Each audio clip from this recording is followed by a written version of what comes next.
están exclusivamente para un fin determinado, en caso de emergencia, en caso de un desastre, en caso de un probable tsunami, para que reaccionen, para que así de esa manera la población pueda ser adecuadamente informada. Y nada, absolutamente nada, funcionó. Pero cuidado, escudarse en que se cayeron todas las comunicaciones, ello no es así. Se preocupó el Ministerio Público, una extraordinaria labor de la Fiscalía, específicamente encabeza este equipo del Ministerio Público, la fiscal Solange Huerta. En ella confiaron las familias de las víctimas porque querían saber la verdad. Y se tienen los temas de las comunicaciones claramente de que este casi mito de que se habían caído todas las comunicaciones por la fuerza de la naturaleza no era así.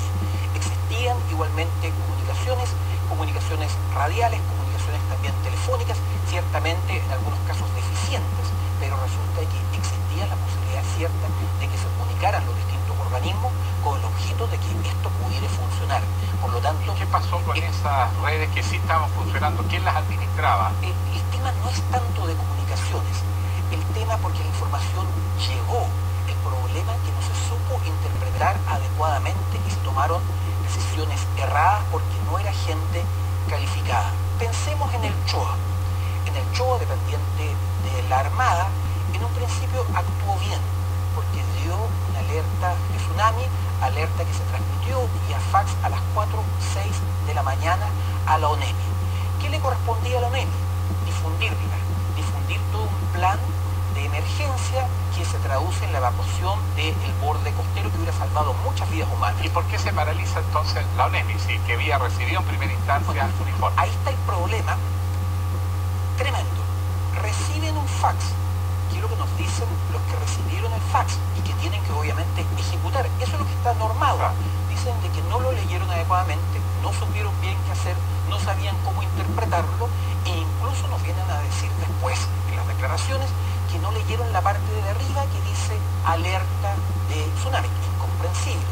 Y después consultados reconocen que no tienen las capacidades, que no tienen la expertise, que no tienen los conocimientos, que no se les capacitó al efecto. Entonces, todo mal, pero después el CHOA, la misma alerta que había dado a las 4:06, la cancela a las 4:49.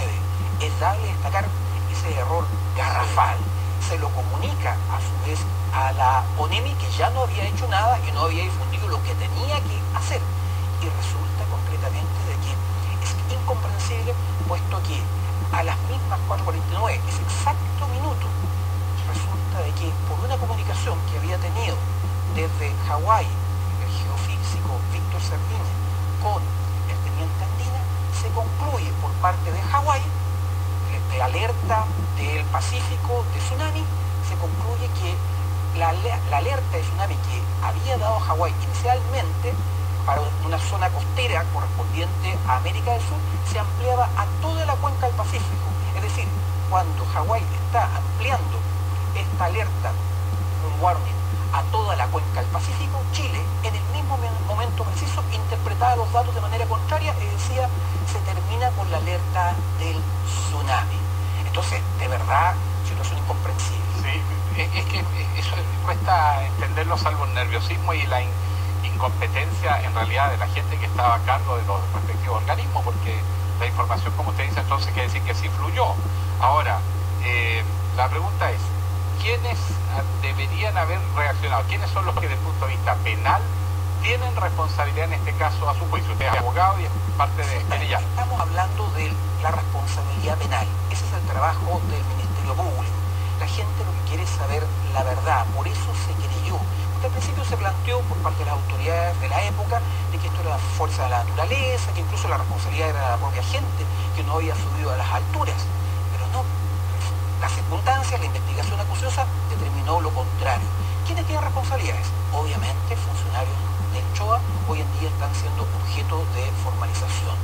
¿Cuál era la responsabilidad específica del CHOA? ¿Entregar la información si había o no tsunami? Era entregar la información de posibilidades ciertas de tsunami y transmitir esa información para que a su vez fuera difundida por parte de la ONEMI.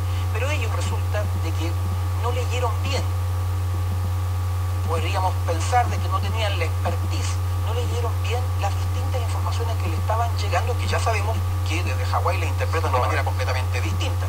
No leen bien, no comprenden bien, y resulta concretamente que información de variación de mareas, como ser Juan Fernández, como ser Puerto Saavedra, como ser Caleta Queuque, ellos la están interpretando de que eso ratifica que no es más que una leve alza de mareas y no que implicara un tsunami, y ciertamente la lectura tenía que ser contraria. Y en la ONEMI resulta de que el subsecretario, Patricio Rosende, que es la primera autoridad que asume el mando, que tiene la función de autoridad en este plan de emergencia, se le entrega a él este fax. Lo lee, pero obviamente se le está entregando la información por parte de los técnicos de la ONEMI. Y al mismo tiempo, después viene la comunicación de el CHOA, que se dice se levanta la alerta de tsunami. Cuando llega Carmen Fernández también se le muestra este fax y empiezan las complicaciones en cómo interpretar este fax que daba la alerta de tsunami. Toda una comedia de equivocaciones tremenda, si lo único que había que hacer era ejecutar, cumplir, que operara el plan de evacuación, y eso no se hizo. Con mucha franqueza hay gente que piensa que el subsecretario del Interior, que es el que asume el mando operativo, más la ONEMI y el CHOA, ok, son responsables, pero algunos dicen que no es suficiente. Hay que ir a responsabilidades penales, no estamos hablando de responsabilidad política, que eso ya se cobra en el Congreso. Responsabilidades penales. El ministro del Interior, el ministro de Defensa y la Presidenta de la República. ¿Qué responsabilidad penal deberían tener en este caso? Lo importante es que las decisiones que toma el Ministerio Público se basan en su propia investigación, en las numerosas diligencias que realizó el propio Ministerio Público, las numerosas diligencias que se efectúan tomando muchas declaraciones, y también un informe voluminoso de más de 7.000 páginas, un trabajo en terreno efectuado por la PDI, minuto a minuto lo que pasó en el borde costero. Fueron hasta la isla Juan Fernández, recabaron toda la información.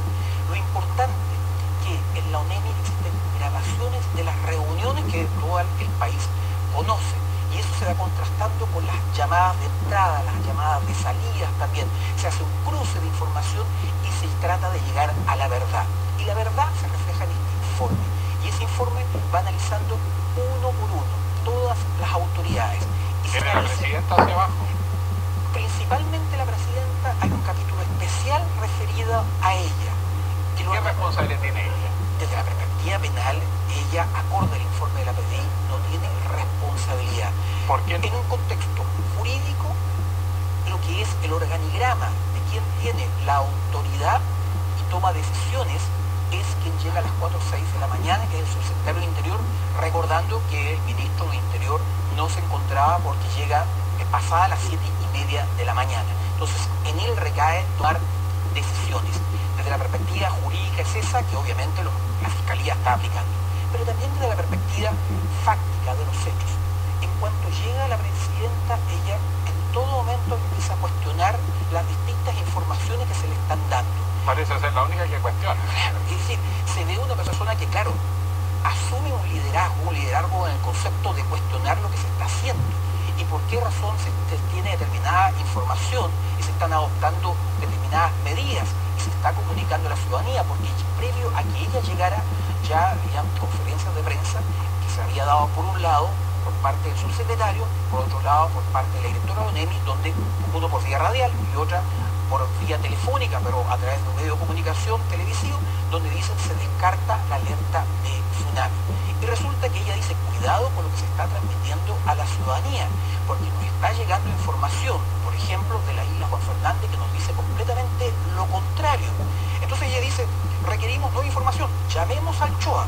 Y el CHOA sigue diciendo, no hay riesgo de tsunami. Incluso remite, alrededor de las 6:28, un fax, un nuevo fax, donde confirma que no hay riesgo de tsunami. El propio CHOA dice, hay variaciones de marea, claro, pero no hay riesgo de tsunami, no son de la entidad de a su juicio y jurídicamente hablando, en suma, de acuerdo al informe de la fiscal y al informe de la Policía de Investigaciones, la presidenta, ¿tiene responsabilidad, sí o no, de punto de vista penal? De la perspectiva penal no tiene responsabilidad, incluso ella va más allá, frente a esas contradicciones, pregunta quién nos puede ilustrar.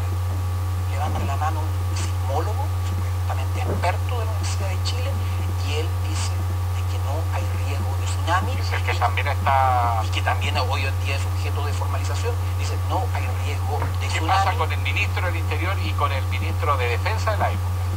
El ministro del Interior, bien sabemos que llega después de las 7:30 de la mañana, cuando ya todas las decisiones se habían tomado, cuando ya había ocurrido lo que todos sabemos y lamentamos. Por lo tanto, no tiene mayor incidencia él. En lo que respecta al ministro de Defensa, él no está en el organigrama de tomar las decisiones con el objeto de generar esta evacuación de todo el borde costero, vale decir, un plan de protección civil, un plan de emergencia. Eso le corresponde en este organigrama, le corresponde específicamente al Ministerio del Interior, en este caso el subsecretario, ante la ausencia del ministro de Interior. Como también se establece en este organigrama responsabilidades para tomar decisiones, y será materia ciertamente que pudiera existir nuevas formalizaciones, lo ha mencionado el Ministerio Público, la fiscal, esta es la primera formalización, y pudiera en ese contexto de este organigrama que hay responsabilidades de intendencia, responsabilidades de alcaldías y particularmente también gobernaciones, pero eso será materia obviamente de precisión por parte del Ministerio Público en su oportunidad. Y muy cortito, se fue hace rato el tiempo, pero está muy interesante esta conversación. La presidenta en un minuto pide un helicóptero a la Fuerza Aérea para recorrer la zona y pasa demasiado tiempo y no aparece el helicóptero. ¿Se sabe por qué? No había disponibilidad. Esto es increíble. Tal como cuando hablábamos en un principio de las comunicaciones que, claro, fueron deficientes, pero por ejemplo teníamos teléfonos satelitales, 12 teléfonos satelitales que estaban guardados y no se estaban ocupando, estaban en una bodega, no habían sido distribuidos a regiones como correspondía, y de los cuales solamente podían ocuparse 4, porque esos 4 eran los únicos que tenían chip de activación. En el caso concreto de los helicópteros no estaban disponibles. Pero por para la emergencia. Se desaparecieron. Es incomprensible que los pilotos no estaban disponibles. Es una situación que obviamente se está profundizando aún, tiene que aclararse, pero resulta concretamente que aquí lo que se está investigando fundamentalmente son relaciones causa-efecto. Correcto. ¿Qué no hizo usted? Y porque usted no lo hizo, porque usted omitió, porque usted fue negligente, porque usted fue imprudente, porque no cumplió la propia normativa que usted se da y tiene que conocer, obviamente, que se produce este resultado de muerte. Y al respecto, la familia que represento, la gente en general, está tranquila. Hemos avanzado en el establecimiento de la verdad, se confía en el trabajo del Ministerio Público y obviamente lo que pueda resolver en su oportunidad la justicia. Bueno, queremos agradecer al abogado Alfredo Morgado que traía la gentileza, él ya revisó todo